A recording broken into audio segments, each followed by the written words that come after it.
I'm dividing three radicals here. Well, I'm looking at three separate questions, and I'm going to use this rule about division of radicals, namely that if I divide root a over root b, then it's the same as taking the square root of a divided by b.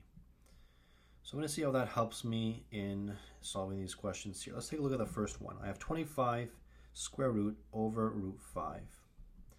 Now, based on my definition above, when I divide two radicals, well, I can take the radical of 25 over 5, which is the same as root 5.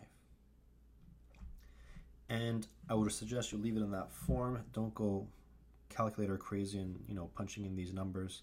Just leave it in square root or exact form, as we call it. Over here, I'm going to divide the radical parts, but I'm also going to divide the coefficient parts. So what I obtain, okay, the 8 and the negative 16, that gives me negative 2. And for the root parts, I'm going to get the square root of 75 over 3, which we know to be the square root of 25, because 75 divided by 3 is 25. But 25 is a perfect square, so this becomes times 2 root 5, which gives me negative 10, which is a nice integer to work with.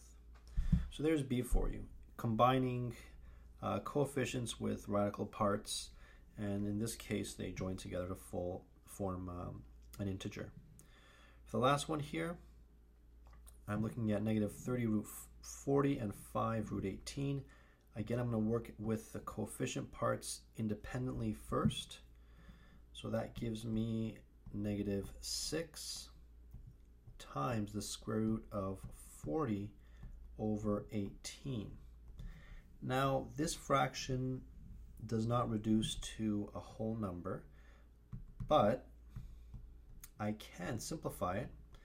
Notice that 18 and 40 are both divisible by 2, so I can get, say, 20 over 9. And what else can I do here? Well, I notice I see a perfect square factor. That root 9, that looks good. So what I'm going to do is I'm going to split it up again. So I'm going to kind of go backwards. I'm going to have root 20 in the numerator over root 9 in the denominator. And my motivation for that is because, well, that root 9 is the same as 3. And I know that 3 goes into negative 6 twice. So I get negative 2 root 20. But we're not done, because root 20 has a perfect square factor also, which is 4 in this case. So moving over, I get negative 2 root 4 root 5 equals negative 2 times 2 root 5, which is negative 4 root 5. And that, I believe, is as simple as you can go in this case. So those are your three examples of simplifying radicals that involve division of radicals.